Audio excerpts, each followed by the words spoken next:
মেলা রূপ নেয়, যেখানে প্রচুর মানুষ উপস্থিত হয়ে এই মেলাকে তাদের উদ্ভাবনী শক্তি দিয়ে তারা এই মেলার সাথে সংযুক্ত হয়ে যায় তাদের হৃদয়ের মণিকোঠার মধ্যে দিয়ে। আমি আজকে সম্মান জানাই অমাত্য দাকে, বিশেষ করে তিনিও একজন নোবেল জয়ী। তিনি আজকে নিশ্চয়ই থাকলে ভারতবর্ষে আসতেন, তিনি বাইরে আছেন কাজে। বিশ্বকবি রবীন্দ্রনাথ ঠাকুরের এই যে আশ্রমিক স্কুল থেকে তিনি নিজে আশ্রম স্কুল করেন এবং তিনি পশুমেলা চালু করেন, সেই হিসেবে একটি কবিতাও আছে বিখ্যাত। এবং আমরা জানি যে বিশ্ব মেলা, ভারতীয় মেলা সবসময় ছাতিম তলায় ব্রহ্ম উপাসনার পর বাউল মঞ্চের উদ্বোধন করা হয় এবং বিশেষ করে তখনই উদ্বোধনটা করা হয় মেলার। সুনীতি পাঠক, কল্পিকা দি, সুপ্রিয়া ঠাকুর ছাড়াও আরো অনেক আশ্রমিকরা এখানে আছে।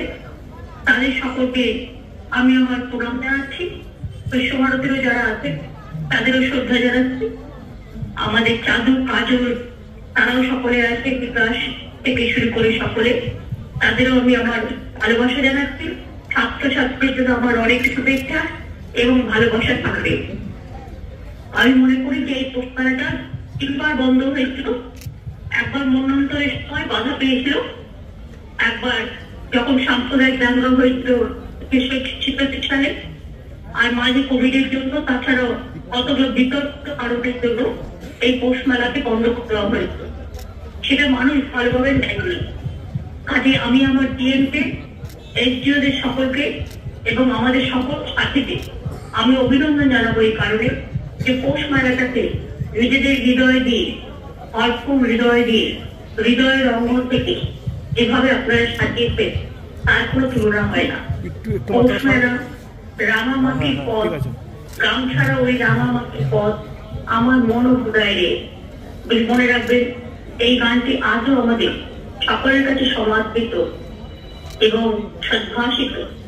এবং তাই বিশ্বকবি রবীন্দ্রনাথ ঠাকুরের যে কন্ট্রিবিউশন সারা পৃথিবীর জন্য, বাংলার জন্য, সারা দেশের জন্য, তা কখনোই আমরা ভুলতে পারি না। এবং বিশ্বকবি রবীন্দ্রনাথ ঠাকুরের এই যোগ্য মর্যাদা দেওয়ার জায়গা থেকে কেউ কলুষিত করুক, এটাও আমরা চাই না। সতর্কতার সাথে, সাবধানতার সাথে, ভালোবাসার সাথে বিশ্বভারতীর আঙ্গিক সমস্ত পরিবেশকে রক্ষা করে সুন্দরভাবে এই মেলা আপনারা করুন এবং অনেক মানুষ আসবেন এবং তারা আপনাদের ভালোভাবে মেলা দেখবেন। মেলা আমাদের সকলের কাছে অত্যন্ত প্রিয়। মেলার মধ্যে গরিব বড়লোকের কোনো সীমারেখা থাকে না, মেলার মধ্যে সাদা কালোর কোনো সীমারেখা থাকে না, মেলার মধ্যে জাতীয় জাতপাত নিয়ে কোনো সীমারেখা থাকে না।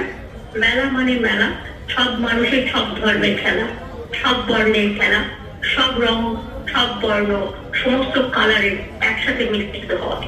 আপনাদের মেলার আজকে শুভ উদ্বোধন অনুষ্ঠানে আমাকে ভাট হয়ে থাকার যে পারমিশন আপনারা দিয়েছেন, তার জন্য আপনাদের সকলকে বোলপুরের মাটিতে, বিশ্বভারতীর মাটিতে আমি আমার অনেক শ্রদ্ধা, অনেক প্রণাম জানাচ্ছি।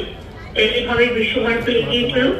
বিশ্বভারতীর সম্মান, মর্যাদা, আশ্রমিকদের প্রপার মর্যাদা দিয়ে, ছাত্রছাত্রীদের ভালোবাসা দিয়ে, কোন স্বৈরাচারী মনোভাব নিয়ে নয়, ভালোবাসার সম্পর্ক নিয়ে, প্রকৃতির মুক্ত বাঁধনে, বাঁধন ছাড়া বাঁধ ভেঙে দেওয়ার যে খেলা, সেই খেলার আদর্শ নিয়ে রবীন্দ্রনাথ ঠাকুর কিন্তু বিশ্বভারতী গড়েছিলেন মুক্ত পৃথিবীর, মুক্ত আকাশ দেখানোর জন্য। সেই ওনার উদ্দেশ্য সবাই মিলে সফল করে আসুন আমরা, তখন বাংলার জয় হবে। অনেক অনেক ধন্যবাদ, নমস্কার। সকলকে বড়দিনের শুভেচ্ছা এবং শুভ নববর্ষের আগাম শুভেচ্ছা জানাই। বোলপুরের মাটিকে প্রণাম জানাই, বীরভূমের মাটিকে প্রণাম জানাই, বিশ্বভারতীকে আমার অনেক শ্রদ্ধা জানাই।